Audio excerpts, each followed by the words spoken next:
Welcome dear rockers. कैसे हैं दोस्तों आप सभी। सोचिए आप अपने दोस्तों के साथ एक बिंदास बैचलर्स वाली लाइफ जी रहे हैं और अचानक एक दिन आपके दरवाजे पर कोई एक छोटा सा बच्चा छोड़ के चला जाए। वैसे आपका रिएक्शन क्या होगा तब। आज हम 2015 की जिस चाइनीज कॉमेडी मूवी को एक्सप्लेन करने जा रहे हैं उसका नाम है वी आर फैमिली। और ये कहानी 3 ऐसे दोस्तों की है जो एक ही घर में रहते हैं और अपनी अलग अलग अजीब प्रॉब्लम से जूझ रहे हैं। इनकी लाइफ पहले से काफी मैसी चल रही होती है, लेकिन इनका दिमाग तब घूम जाता है जब इनकी जिंदगी में दोस्तों अचानक से एक अनजान बच्चा आ जाता है। अब इन 3 केयरलेस और गैर जिम्मेदार लड़कों को समझ ही नहीं आता कि इस रोते हुए बच्चे को आखिर कैसे संभालें। बच्चे की देखभाल करने के चक्कर में अब इनके साथ जो हिलेरियस सिचुएशंस और कॉमेडी ऑफ एरर्स होती है ना, वो आपको हंसा हंसा के लौटपोट कर देगी। चलिए स्वागत है आप सभी का इस मूवी में। आइए मजे करते हैं थोड़ा सा। कहानी की शुरुआत होती है घर की छत से, जहाँ किनारे पर एक प्यारा सा बच्चा खड़ा होता है और उसके सामने 3 नमूने, मेरा मतलब 3 दोस्त खड़े हुए हैं और वो तीनों इशारा करते हुए बच्चे को अपने पास बुलाने की कोशिश कर रहे हैं कि आजा आजा बेबी, हमारे पास आजा, नीचे गिर जाएगा। लेकिन बच्चा कहाँ से इनकी सुनने वाला था, वो तो सीधे छत से नीचे गिरने लगता है। लेकिन तब वो दोस्त कहते हैं कि जरा रुकिए दोस्तों रुकिए। आप सोच रहे होंगे ना कि हम तीनों ऐसी सिचुएशन में कैसे फंस गए। आइए आपको शुरू से सारी चीजें बताते हैं। अब होती है यहाँ से मेन कहानी शुरू, और शुरुआत में ही हम इन तीनों के बारे में थोड़ा जान लेते हैं तो बढ़िया रहेगा। ये हैं बचपन के जिगरी यार, जहाँ जाते हैं साथ जाते हैं। सबसे ये लंबू वाले का नाम है विलियम, जो कि हद से ज्यादा इंट्रोवर्ट और सोशली ऑकवर्ड बंदा है दोस्तों। किसी से ढंग से बात नहीं कर पाता, लड़कियों से बात करना तो आप छोड़ ही दीजिए। इसके बाद बारी आती जेम्स की। वो भी थोड़ा अलग किस्म का बंदा है। उसके पिता कॉलेज के टीचर हैं और वो चाहते हैं कि जेम्स लॉ की पढ़ाई करे। लेकिन पढ़ाई क्या होती है भाई, जेम्स को बिल्कुल भी नहीं पता। हाँ,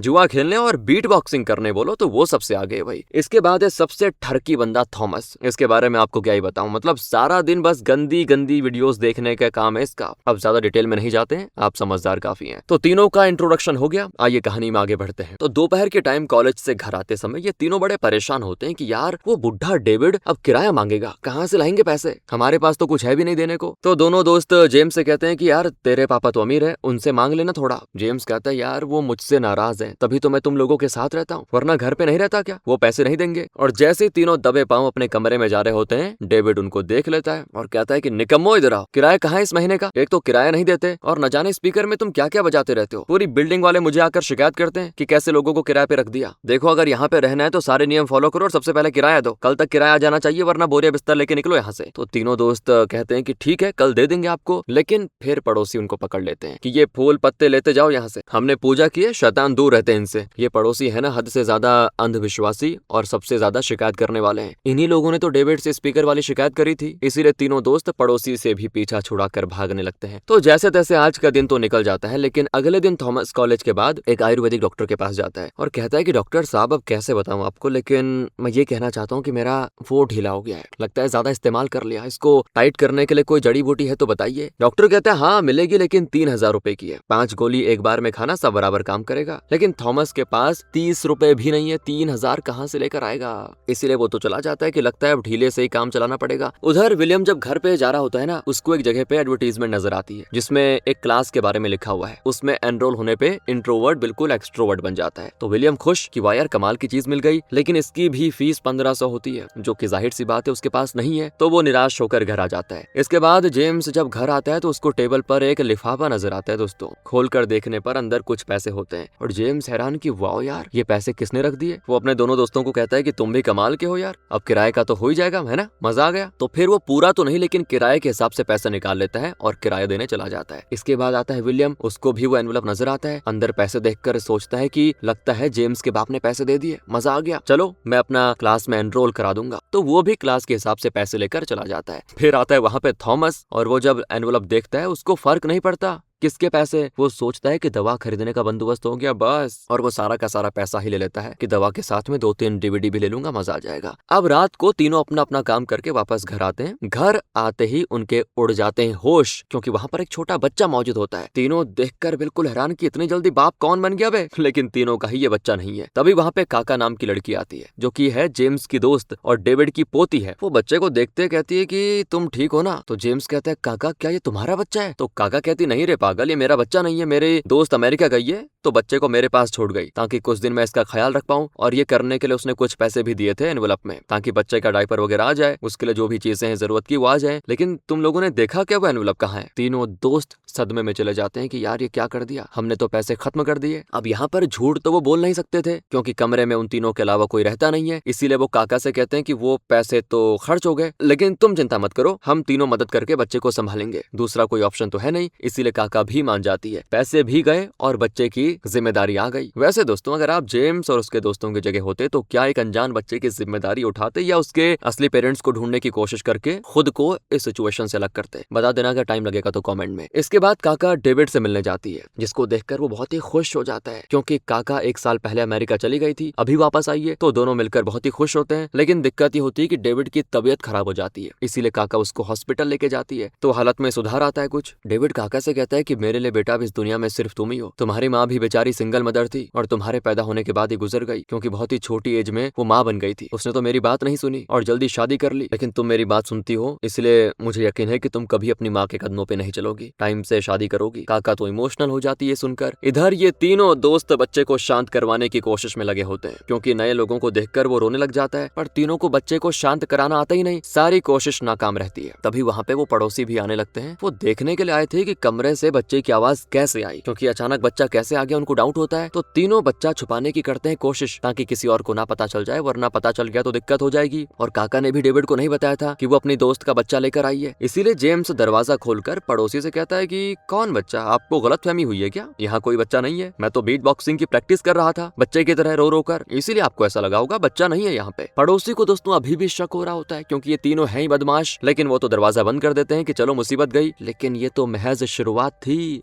बच्चा यार इतना परेशान कर देता है कि तीनों को उसका हिसाब नहीं होता, डायपर बदलने जाओ तो मुंह पे सूसू कर देता है, पढ़ाई करने जाओ तो किताब ही फाड़ देता है, बिल्कुल सर दर्द बन जाता है तीनों के लिए। लेकिन मजबूरी थी, पैसा तो उड़ा दिया, अब उस पैसे को जो उड़ाया उसकी भरपाई तो करनी पड़ेगी बच्चे की केयर करने के लिए। कुछ देर के बाद थॉमस घर पर अकेला होता है तो वो डीवीडी लगाकर अपनी मस्त फेवरेट चीज देखता है, और काम के दौरान वो बच्चा किसी सामान को टच कर देता है जिससे वो सामान उस पर गिरने वाला होता है। अब ये देखकर जैसे ही थॉमस बच्चे को बचाने जाता है ना, खुद की पैंट से पैर फंसने की वजह से वो सामने गिर जाता है। वो कहता है कि अब तो खत्म हो गई कहानी, अब हमेशा के लिए ढीला हो गया मैं, और गुस्सा करता है कि इस बच्चे को छोड़ूंगा नहीं, इसकी वजह से मेरी जिंदगी बर्बाद हो गई है। लेकिन फिर एकदम से वो अपना गुस्सा शांत करके जेम्स को फोन लगाता है और कहता है कि तू बीट बॉक्सिंग सुना दे यार कॉल पे। वही सुनकर बच्चा शांत होता है, फिर बहुत रो रहा है, कर देना एक बार। तो जेम्स कहता है पागल है क्या, क्लासरूम में बैठा हुआ हूँ। लेकिन बच्चा तो रोने लग गया था दोस्तों, इसीलिए क्लास में ही जेम्स अपनी बीट बॉक्सिंग चालू कर देता है। अब उसकी बीट बॉक्सिंग सुनकर पूरी क्लास उस वाइब में एंजॉय करती है, लेकिन टीचर की डांट पड़ते तब शांत हो जाते हैं सभी, और जेम्स के पिता तो बिल्कुल नाराज हो गए थे कि ये सुधरेगा नहीं कभी। अब तीनों रात को घर आते हैं, आते ही काका गुस्से में उनका इंतजार कर रही होती है। वो कहती है बेवकूफ लोगो क्या तुम, बाहर चले गए थे और बच्चे को कपड़े से बांध दिया, कुछ हो जाता तो विलियम कहता है देखो हम हर समय घर पे नहीं रह सकते ना, तुमने तो कहा था तुम भी हमारा साथ दोगी, रात का टाइम तुम्हारा था बच्चे का ख्याल रखने का, लेकिन वो तुम नहीं कर रही हो। अपनी दोस्त से बात करो कि वो बच्चे को वापस लेकर जाए। लेकिन काका ऐसा नहीं करती। तभी वापस से डेविड की तबीयत खराब हो जाती है, उसको स्ट्रोक आने लग जाते हैं, इसीलिए काका बड़ी टेंशन में होती है। वो डेविड को घर लाती है आराम करने के लिए, और जेम्स वहीं डेविड की दुकान पे खड़ा होता है जहाँ पे पुरानी फोटोज लगी थी। अब उनको देखकर जेम्स को वो टाइम याद आने लग जाता है जब वो और काका एक साथ हुआ करते थे। दोनों का रिलेशनशिप बहुत ही अच्छा चल रहा था, लेकिन फिर काका अमेरिका चली गई और अब वापस आई है, इसीलिए जेम्स बड़ा खुश है कि शायद हम फिर से एक हो जाएं। वो काका से ढेर सारी बातें करता है और बातें करते करते हो जाती है सुबह। सुबह होने के बाद दोस्तों थॉमस की जिम्मेदारी थी बच्चे को संभालने की। पिछली बार वो कपड़े से बांध के चला गया था, लेकिन इस बार वो बच्चे को कॉलेज ही लेके जाता है। लेकिन टीचर बच्चे की आवाज को सुनता है, कहता है कि कौन है ये बेवकूफ जो बच्चे को लेकर आ गया क्लास में, और वो थॉमस को देख के कहता है कि तू खुद ही बच्चा है, तेरे को बच्चा किसने दे दिया, तेरा बच्चा कैसे हो गया। सारी क्लास हंसने लग जाती है। अब यहाँ थॉमस की क्रश कैथरीन भी मौजूद होती है। उसके सामने बेइज्जती होता देखकर थॉमस क्लास से भाग जाता है कि आज तो इज्जत का फालूदा हो गया। फिर वो विलियम से मदद मांगता है कि यार संभाल ले बच्चे को यार। तब हम रात का सीन देखते हैं जब जेम्स घर आता है, वहाँ बच्चा नहीं होता। वो दोनों दोस्तों से कहता है बच्चा कहाँ गया, जिस पर वो तो बड़े स्टाइल से कहते हैं कि यार मस्त जगह छोड़कर आ गए, अच्छा ख्याल रख रहे हैं वो लोग बच्चे का। और जेम्स भड़क जाता है कि अरे बेवकूफ लोगो क्या तुम, कहाँ छोड़ दिया बच्चे को, मुझे वहाँ लेके चलो, कैसे कर सकते हो यार इतनी बेवकूफी तुम। काका जब सुनेगी तो उस पर क्या बीतेगी, इसीलिए वो दोनों जेम्स को चर्च लेकर आ जाते हैं क्योंकि नन के पास दोनों ने बच्चे को छोड़ दिया था। कमाल कर दिया इन गधों ने। अब वो नन जेम्स को ही चिल्लाती है कि जब बच्चा संभल नहीं पा रहा है तो दुनिया में लाते क्यों बच्चे को। अब जेम्स तो माफी मांगता है कि गलती हो गई, आइंदा ऐसा नहीं होगा, बच्चा हमें वापस कर दीजिए। तो वो बड़ी दुख भरी कहानी सुनाने लग जाता है अपने मन से ताकि नन का दिल पिघल जाए। इसलिए उसकी झूठी कहानी में आकर नन बच्चा जेम्स को वापस कर देती है। जेम्स यहाँ दोनों दोस्तों को भी समझाता है कि यार ये कितना मासूम बच्चा है, प्लीज यार आइंदा कभी ऐसा मत करना इसके साथ, अगर हम प्यार से रहेंगे तो ये हमें परेशान नहीं करेगा। ये सुनकर दोनों दोस्त भी बच्चे के साथ बहुत अच्छे से पेश आते हैं और अब तो बच्चा उनको बिल्कुल भी परेशान नहीं करता क्योंकि ये तीनों बच्चे को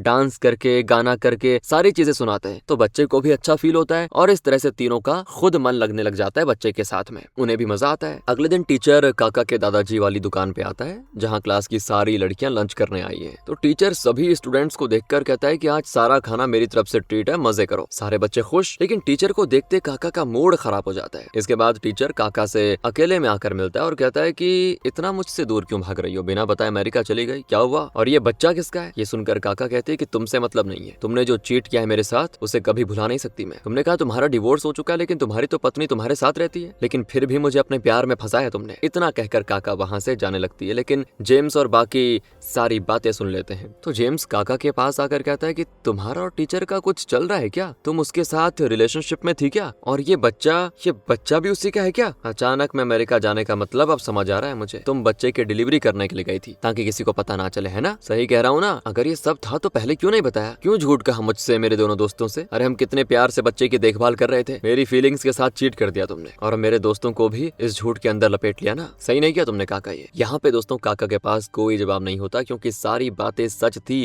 वो बच्चा उसका और टीचर का है, दोनों रिलेशनशिप में थे। रिलेशनशिप कहें या जबरदस्ती का रिलेशनशिप, क्योंकि ये टीचर बहुत ही घटिया आदमी है। उसने न सिर्फ काका बल्कि और भी कई लड़कियों को मजबूर किया उनके साथ रिलेशनशिप बनाने में। सब कुछ वो अपनी पत्नी से छुपा के करता है और लड़कियां डर के मारे कुछ कह नहीं पाती। आज भी काका की हिम्मत नहीं है जेम्स को सब सच बताने की, उसे खुद गिल्ट फील हो रहा है, इसीलिए वो बच्चे को कहीं दूर लेकर जाने लग जाती है। पर जेम्स उसको रोक लेता है कि बच्चे से हमें भी लगाव हो गया है, हम इसको ऐसे तो जाने नहीं देंगे। सच्चाई तो ये थी कि जेम्स आज भी काका की फिक्र करता है दोस्तों, वो उसको अकेला नहीं छोड़ना चाहता। उसके दोनों दोस्त भी कहते हैं कि हम कहीं और रूम रेंट पे ले लेते हैं ताकि बच्चे को आराम से पाल सके, यहाँ पे परेशानी होगी। थॉमस अपनी डीवीडी और विलियम्स के पास कुछ बढ़िया खिलौने थे, उसको दोनों ने बेच दिया था ताकि नई जगह पे रेंट लेके बढ़िया रह सके। सब पैसे वो जेम्स को दे देते हैं, लेकिन जेम्स अपनी आदत से परेशान वो जुए पे पैसे लगा लेता है ताकि डबल कर सके। जीत भी जाता है वो, लेकिन जब बच्चे को देखकर बाकी प्लेयर्स उसका और बच्चे का मजाक बनाते हैं ना, तो गुस्से में वो गेम छोड़ के चला जाता है। मतलब बच्चे की बेइज्जती नहीं सुन सकता वो। अगले दिन पड़ोसी डेविड को लेकर जेम्स के कमरे में जाते हैं कि कल रात हमने थॉमस को बच्चे के साथ देखा, ये लोग पक्का बच्चा छुपा के रखे हुए हैं कमरे में। लेकिन तब तक दोस्तों थॉमस ने बच्चे को कमरे में कहीं छुपा दिया था और सभी फिर से नाटक करने लगते हैं कि यहाँ कोई बच्चा नहीं है। उल्टा पड़ोसियों को शक होता है कि बिल्डिंग में भूत है, इसीलिए वो झाड़ फूंक करवाते हैं। ये सुनकर डेविड उनको ही डांट लगा देता है कि पागल लोग हो क्या, यहाँ भूत वगैरह नहीं है। फिर सभी के जाने के बाद जब थॉमस बच्चे को ढूंढता है तो वो कहीं भी दिखाई नहीं देता। सभी पूरा कमरा चेक कर लेते हैं लेकिन बच्चा गायब, और तब उन्हें दिखाई देता है कि बच्चा तो छत पर आ गया। और यही दोस्तों मूवी की शुरुआत वाला सीन था। तीनों बच्चे को पकड़ने की कोशिश करते हैं, पर जैसे ही बच्चा गिरने वाला होता है, ओह,